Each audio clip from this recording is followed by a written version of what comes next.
All right, everybody, welcome to the Work Hard, Play Hard podcast. I'm your host, Ryan Harding, and I got a friend of mine, Wade Peterson, with me today.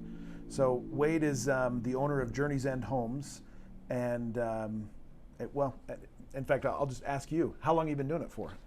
It has been longer than I realized. Someone asked me the other day, and we have had 8 Parade of Homes houses.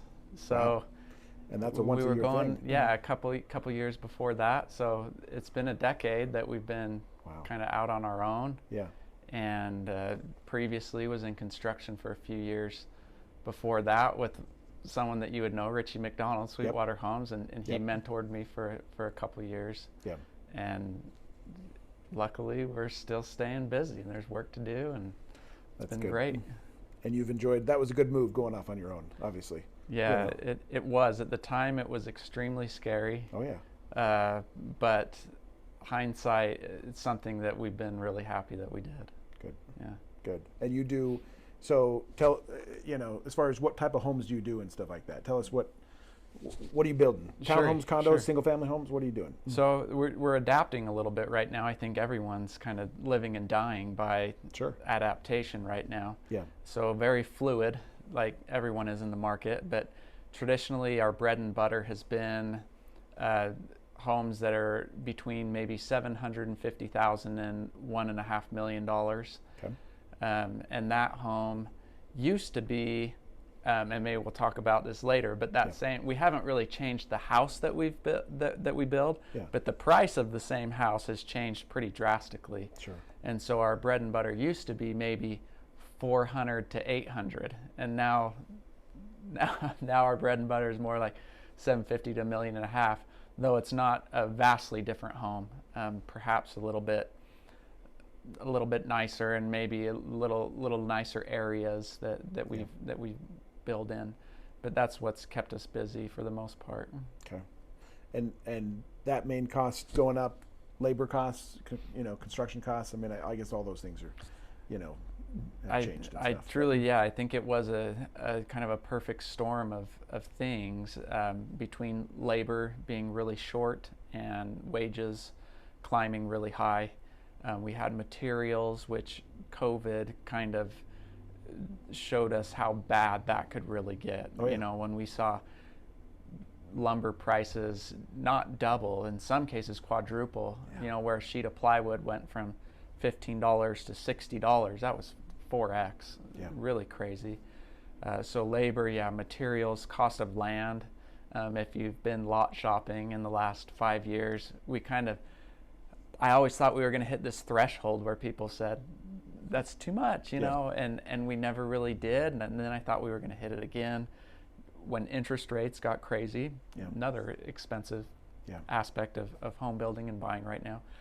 And it's cooled, but it stayed, from what I can tell, pretty steady, not really dropping. And so land got expensive, labor got expensive, materials got expensive. It all got expensive, and it's kind of a new normal. And here we are in Utah, where it used to be a complete bargain to come and live, and the secret, I think, is out. Yeah. And people want to be here, and prices aren't quite what you'll see in Los Angeles or New York or Seattle, say, but they're definitely surpassed what we see in most other parts of the nation. Yeah. Well, so let's talk about home building and stuff like that. So I wanted to go, kind of as far as trends and different things like that. What are you seeing as far as, is the design of homes and stuff like that? Is that changing at all? Like as far as construction homes, like kind of normal homes, and we got modern homes. Is there more stuff? What any trends or things happening, I guess, with the type of homes that are being built right now? Sure. I think trends continue to come and go. Right now, I think that we're seeing a little more modern style. Modern trends and styles tend to circulate. They come and they go. And if you remember back in the 80s when like Flight of the Navigator and whatever other, you remember seeing movies, and And I go back and I watch those now, and I'm like, oh, that was really modern. Lots of like painted linear rails and straight line details and windows that match roof lines and all that kind of stuff. And I do feel like that's coming back. Okay. Generally, our trends are driven from the coast inward.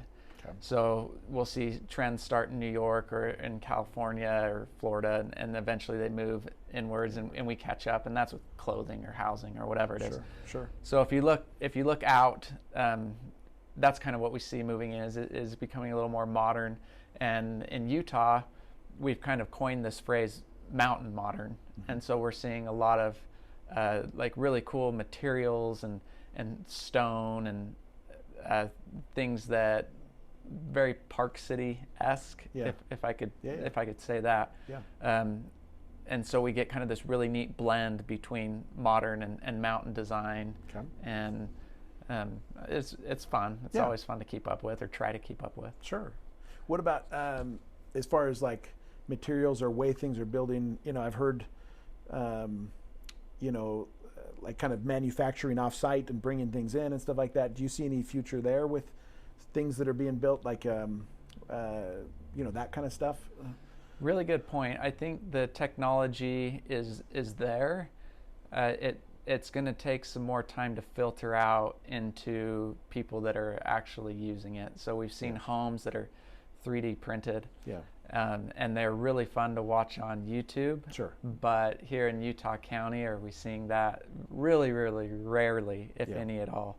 Or homes that are using ICFs, insulated concrete forms, that they look like foam Legos that you stack and glue together. Yeah.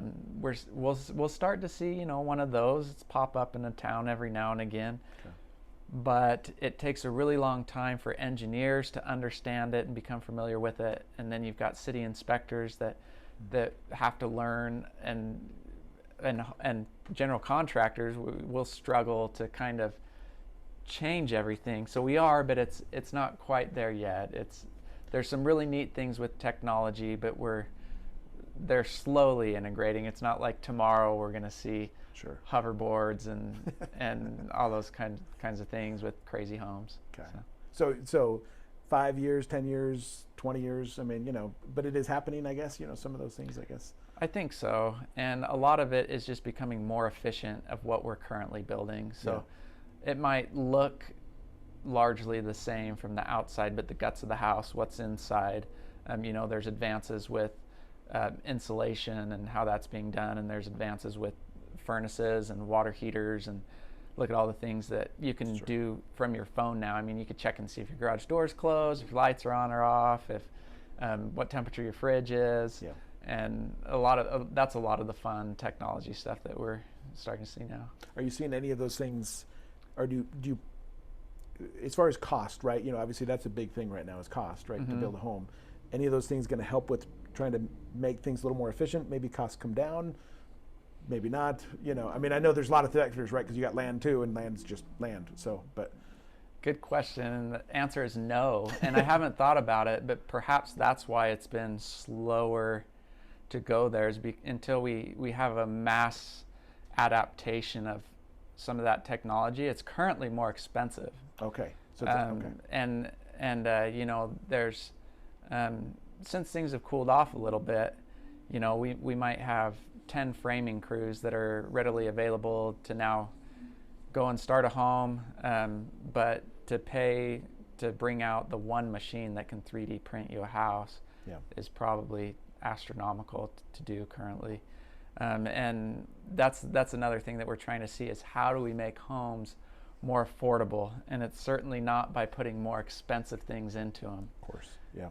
So that's the problem, is that everyone wants all those expensive things. Yeah. How do we put those in a home and still make it affordable? I think that we're going to see houses shrink. Okay. I think people have seen that homes don't have to be huge. They don't have to be enormous. People that have traveled certainly seen that families live in a flat in a lot of other parts of the world, and it's 800 square feet. And perhaps we don't really need a starter home to be 5,500 square feet. A starter home can be 1,200 square feet, and it can be comfortable It can be, really nice to live in. It can have those technological things that make our life easier, that we want to see.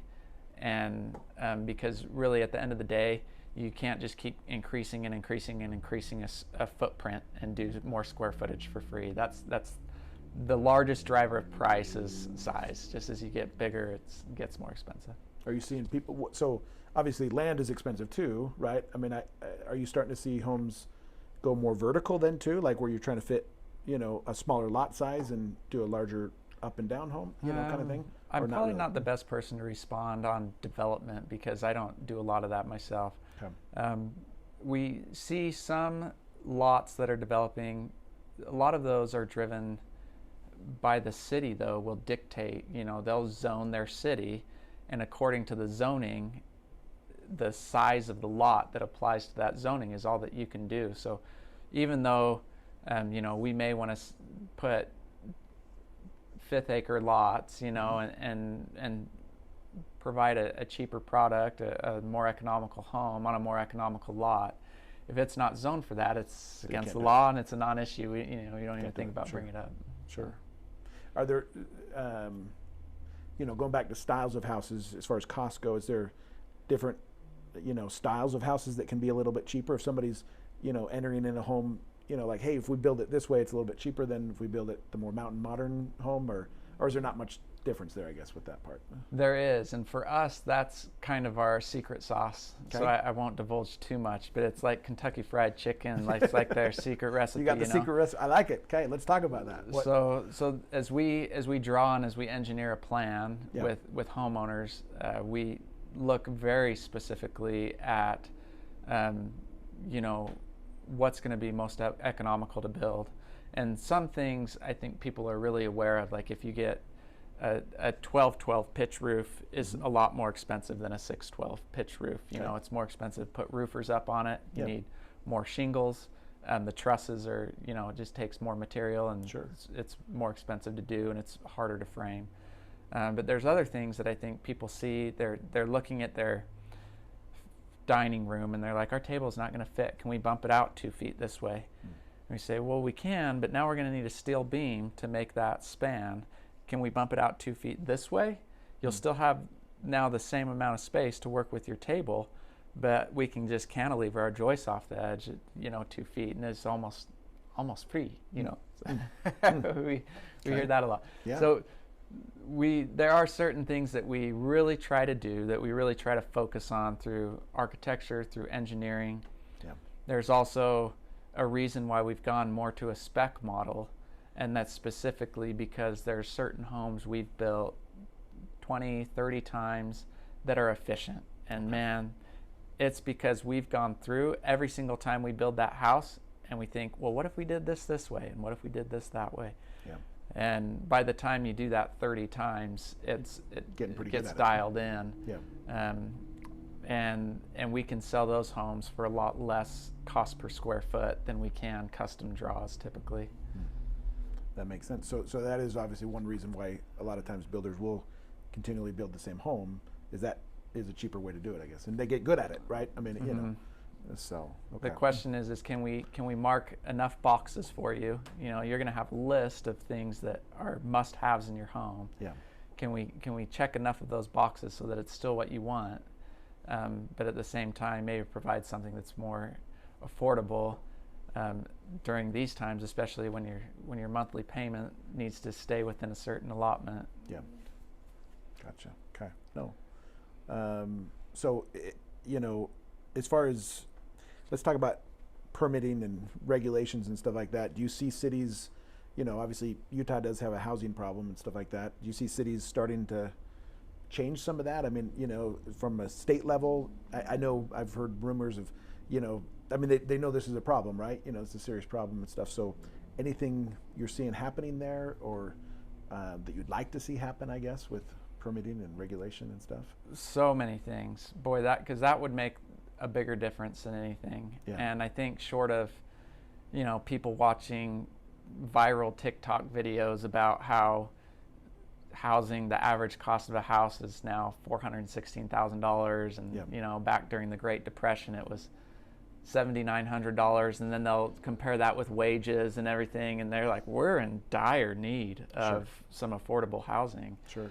And some of the issue is, and I don't know, I can only speak for myself and our business model, but we will find a client, they want to live in a neighborhood, and we'll go and we'll try to build a home in that neighborhood, and we're $300,000, $400,000 for the lot, $50,000 in permit costs and everything. Sometimes we're $400,000 to $500,000 before we even put a shovel in the dirt. Wow. And wow.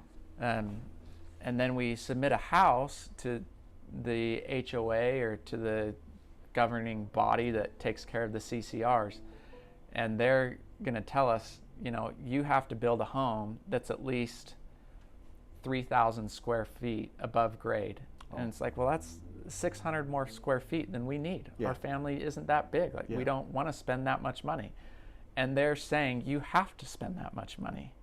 And that's a really frustrating process. Sure. When people want to live in a nice area, then they want to build a nice home, but not necessarily a huge home. Yeah. And they say, we have $800,000 to spend, and we get to turn around and tell them that's not enough. I don't love that as a home builder, and just especially kind of $800,000 is a lot of money. It is. It is. And so I think that I don't know where that trickle down effect starts. I don't love big government in some senses, but in other senses, are we going to start to say, let's develop smaller lots. Let's try and find something that was charming about the way that our parents lived in the 60s, where they had a driveway that went back to a one-car garage, and they're, I think people call them postage stamp lots now, and that's gotten a negative connotation. But there are wonderful things about that. You'd be out watering your lawn and chat with your neighbor, and really wonderful, beautiful neighborhoods. And we've lost those, and we've lost the ability to build those in a lot of senses. And so is it going to be Utah that says, hey, no more CCRs, you can't be requiring 80% brick because we don't need it, and it's really expensive. Brick's a really expensive material to build with. Yeah. Because there's these documents are getting written just by the opinion of somebody, and that person may be really wealthy and well-to-do and have the ability to have a home like that, but the people that want to live in that city or in that town may not be as fortunate, or they may be newer in their job, or they may be only 3 years out of college and not have the tenure of a salaried 40-year-old. Yeah. I say 40-year-old like it's old, and that's me. I'm 40. Me too, buddy. Me too. But it'll be really interesting to see what steps are taken to find a little more affordable housing. Well, I like what you brought up, because when I think of affordable housing, I always think of, like, hey, let's stack them in, let's do all these townhomes and condos. But you actually didn't even talk about that. You're talking about, like, hey, let's just change the law so they don't have to do brick. They don't have to do this, or 800 square feet more. Those are actually ways to kind of get more people in and get things cheaper, I guess. Not just pack them in, I guess, kind of thing. Not that, I think there's a place for that too, but I know that's always what, people don't like. Oh, I don't want all these, townhomes or condos in my neighborhood, kind of thing, right? Sure. And it's going to hurt traffic, and obviously there are things to address with that. That is a problem, but and it sounds like there's other things too. At what point do you also say enough is enough? So we're building homes. We've built a few homes in the last couple of years that have been between $2 and $3 million. Oh wow! And we're getting our plans back half a dozen times, and they're saying this isn't nice enough. This isn't nice enough. Wow. You need to change this, and it happens constantly on a lot of our projects right now that are $1.5 million. We're getting those plans back. They're saying we don't like this and this and this, and really when we implement the things that they like, it is costing money. It's costing on those homes. I would say on average, if we could just build the home the way that we wanted to, and have the floor plan be exactly the same, the livability be exactly the same, I'd say $60,000 to $90,000 we could shave out of a house that's maybe 1.2 to 1.5, something like that. Wow. Okay. And for some people that may not be a big deal. They may say, oh my goodness, you're spending $1.5 million. You ought to just be able to spend $1.6 million and have it look the way that we want it to look. And other people might say, hey, you know, for me, that's vacations to Hawaii for my family for the next decade. Yeah. You know, and that's more important to us. So I guess having that flexibility is good though, right? Because you don't know, is that, hey, that rich guy or that, you know, or the other guy that's just trying to keep up, I guess, you know, in that neighborhood. But it's nice to have that flexibility, and you're saying with that, some of that regulation would help with that. I think so. I think if they did say we need to chill out, you know, we can have cities that will establish a minimum square footage, and perhaps tone down how specific people can be with adding the niceties, you know, the kind of the earrings and the bells and the whistles onto the home. I think that will certainly help affordability. Okay. Walk us through, you know, somebody wants to build with you. Walk us through that process as far as like, you know, so hey Wade, I want to build with you. What is that process? Yeah, so we've changed, like I was alluding to a little bit before, but we've changed to a spec model for the vast majority of our builds. So we typically will list those at when we're sheetrocking the home, and it allows people to walk through. The space is defined, they can see the walls, and it really helps to be able to walk through and get a feel for the space. So most of our homes are now going up for sale around the sheetrock phase. Sometimes we will still take on maybe 1 or 2 clients a year, and they will approach us, and we eventually get to a point where we say, hey, you need a lot or a house, one of the two, and that's kind of the chicken or the egg question, which should come first. For some people, they've got such hard, fast things on their house plan that they have to have. Maybe it's a 6-car garage, and that will dictate which lot we can purchase, because we know we're going to have a really wide lot to fit a 6-car garage on. And other people may say, we have to live in the mountains amongst the scrub oak, and we're willing to be a little more flexible with our house as long as it's on Mapleton Bench or in Woodland Hills or in Alpine, you know, whatever it is. Sure. And so we will kind of set that parameter, find a lot, draw a home, go to town. Gotcha. Okay. So you say sheetrock phase. How much is left on a home after that, as far as, you know, timeline, I guess? Good question. I think that's about halfway through. Generally, we consider when we pass 4-way inspection, for that to be halfway through construction phase. And the normal construction phase is how long? I'd say on our custom projects, on a $3 million home, will be a year to build that home. Sure. On these spec projects, we're closer to 6 months from start to finish. And that's at what price range on those specs? So most of those right now are between $1 million. We're doing our very best to try and do some in some really nice areas still for $990. Okay.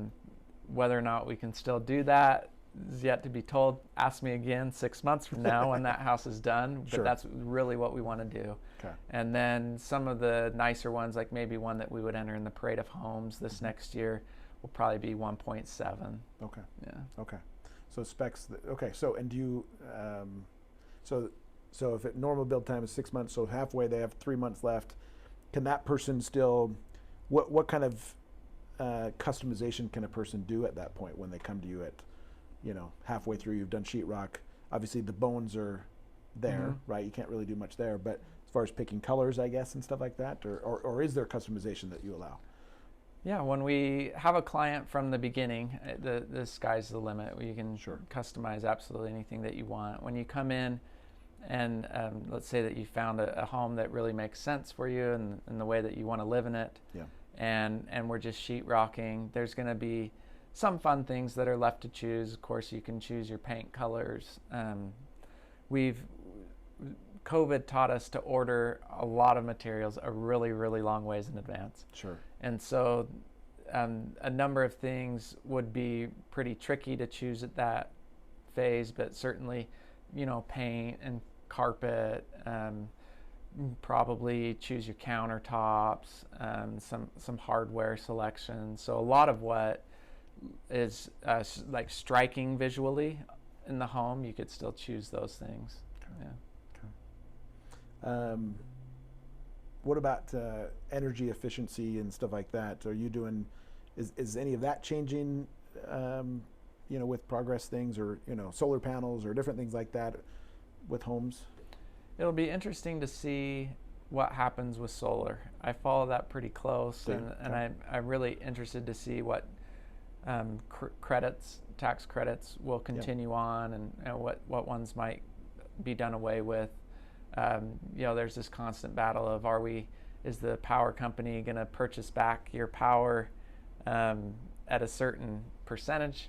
Or are they going to only buy it back and then charge you still to use the grid? Yeah. I think a lot of that's going to be figured out more and more the next few years, and especially as people rely more on electric cars. I can't remember the last garage that we did that didn't have a charging station in it. Okay. And that's just more stress on our grid. Yeah. So we'll kind of have to see how all those continue to pan out. If it becomes, it's kind of how we've seen in the mortgage industry, when rates get crazy, refinances go away. And I'm kind of worried that if tax credits disappear, some of those things are going to go away. Then people won't be really motivated to do solar quite as much. So. Okay. What about the future of home building? Any other things you see in the future that we didn't quite cover, I guess, as far as I think that we're becoming better at adapting, and so as we see what we're allowed to do, it'll be really interesting how that affects the home industry. So if, for example, we are allowed to do tiny homes in an area, someone's going to become really efficient at turning cargo storage units into tiny homes. Or a lot of homes that we've seen, maybe we're not quite to the stage of 3D printing, but they will build all of the walls off-site. They'll kind of bring them in just like you would a truss package that has like a home with a simpler roof. Yeah. You put the entire roof on in a number of hours with a crane. You could do the same thing with all the walls of a home, but that's going to be a lot simpler product, and that may be what we really need. But there's a lot of this. The phrase that was coined was NIMBYism, not in my backyard. People that have really nice, beautiful properties, and they say we need to protect those values. Yeah. And we don't want this coming in and destroying the values that we have up here. So sure, which is a real thing that people are concerned about. And, I think that's why sometimes these townhomes and condo projects they don't love, right? Surely, yeah, two sides to every coin for sure. But then where are your kids going to live, right? They got to have that first house, and that's typically a townhome or condo for them, right? So. Well, it is now. Now that townhomes and condos are $400,000, $500,000. Yeah. So. Have you ever thought about building townhomes or condos? Is that kind of different thing than you're doing, I guess? You obviously got good at single families, but so I would be scared to start a larger project like that until I knew everything that there was to know about it. Sure. And that's kind of why we've stayed out of commercial and tenant improvements and those types of things. Is we feel really comfortable with single family homes. Yeah. We feel that we do it better than anyone else out there, and we feel that we understand it really well.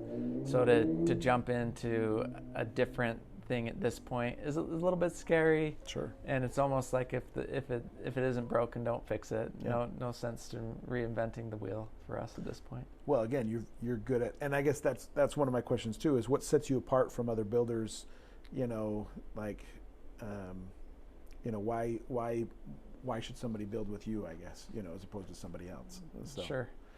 So I think that those that are shopping kind of in that price range that we spoke about before, the 750 to 1.5 range, I think that in that price range we will offer more than anyone else can out there, and it will be because your home's built more efficiently. Yeah. You know, there's so many looks that you can accomplish without actually paying more. And a lot of the I don't want to say this with a negative connotation, but like the cookie cutter home builders, when you go through and you make selections, a lot of those selections look different, but they don't cost any different. They charge you for it. Oh, yeah. I mean, it's expensive to make those changes. Yeah. But I think that as we go through and we view how we can accomplish a $2 million look for $1 million, we're really good at doing that. We're really efficient at doing that, and we're able to provide a lot of times even that space that you're going to get in a $2 million home and a $1 million home. I believe that at least in the most important areas, most people are going to say that's my kitchen, that's my family room, that's my master bedroom, my master bathroom. We still really focus on those areas so that our kitchen in our $1 million home is oftentimes just as impressive as kitchens in a $2 million home. Yeah.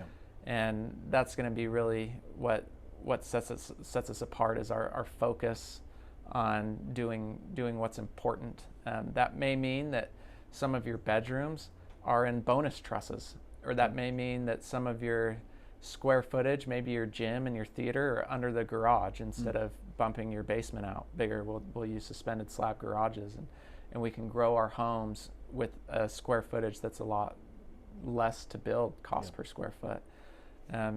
But for a lot of people, that they may consider that a sacrifice, but they're willing to make that to save $1 million. Sure. Sure. So if somebody wants to find you, Wade, where are you building right now? How many homes do you got being built right now? You know. Sure. So we're not a big fish per se. We're most comfortable building like 6 or 8 homes a year. Okay. Right now we have, as far north as we are, is Provo River Bottoms, which is actually makes my commute awesome because I live in Mapleton now. Yeah. And then we have another few in Mapleton. Okay. Mapleton's been good to us, and we're staying busy there. We've built about as far north as Draper, and we go about as far south as like Payson, Santaquin. Okay. So Utah County is really home for us, and we like Utah County. Okay, awesome. Well, I you know, there's several houses on my street that you built, and I know they're happy with them. So, you know, you build good homes. So, if I was moving, which I'm not, Wade would be my guy. So he's good. But well, one of the scariest things I'd say that we've ever done as a home building company is building for friends. Sure. And family. Sure. And right now, we're actually going to start one in Pleasant Grove for my Uncle Steve and Aunt Julie. Okay. And we've built, like you mentioned, a lot of our friends' homes. We've built for the Goodwins and the Johnsons and the Monsons and lots of really good friends. Yeah. And early on, we were thinking, is this something that we want to do? Do we want to mix personal and business life? And what happens if something goes wrong? And eventually we had to decide, you know, these are the people, if we're really operating, doing our best and operating transparently and trying our very best to be honest, these are the first people that we should want to build for, right? Good attitude. Yeah. These are people that we should be sticking our neck out for, that are coming to us because they trust us. And if we're really doing the best that we can do with our business, let's build these homes first. Yeah. And I don't want to say it's been a miracle, but I mean, we built for a lot of friends now and a lot of family, at least 30 homes or something. Yeah. And we are still friends. Best family. Yeah. That's good. And our family, we still love each other and the family that we've built for. And so it's just been great. Good. Yeah. Coolest features, you know, as we end here, of a home that you've ever done? Any like Oof, good question. What is the coolest stuff that we've done? Sadly, like the $1 million home isn't the $1 million home that it was sure. once was. But I would say come out and find us during the parade of homes and look at some of the features, and not just the features that we're putting in homes. There's so many good builders in Utah County, and they are doing really, really, really neat stuff. A lot of what you see on Instagram and Facebook and TikTok and whatever it is comes straight out of Utah County. I mean, some of the coolest construction that's being done anywhere in the world, and especially in the United States, comes straight out of Utah County. Interesting. And so, come and I'm going to leave that one as a little bit of like clickbait. Wait and see. Come and see it. And also a little bit because I feel on the spot and I can't think of anything right off the top of my head. But any more if I say, indoor pickleball courts and disappearing spice racks and kitchens and things. We've seen a lot of that stuff, but it's really neat to have in your home still. Well, it's a testament to the good builders that we have here in Utah then, I guess, right? And so creative guys working hard, more like you, I'm sure, that just trying to do their best and make a good product. But thanks, Wade. Anything we didn't cover that you wanted to bring up before we end here? No, I don't think so. Okay. Thrilled to be here. It's always fun to chat and catch up. Yeah. Well, again, you're a great builder. So I think you do build a very good home, and I think you're in that great space of, kind of that final home, I guess, for hopefully a lot of people, nowadays, I guess, sometimes that's not always the case, but you build a very good home, right? That hey, I got my family, where do I, we need some space now, and you do a good job. So thank you. Okay, well, thank you everybody for listening. Like and subscribe, and we'll catch you next time.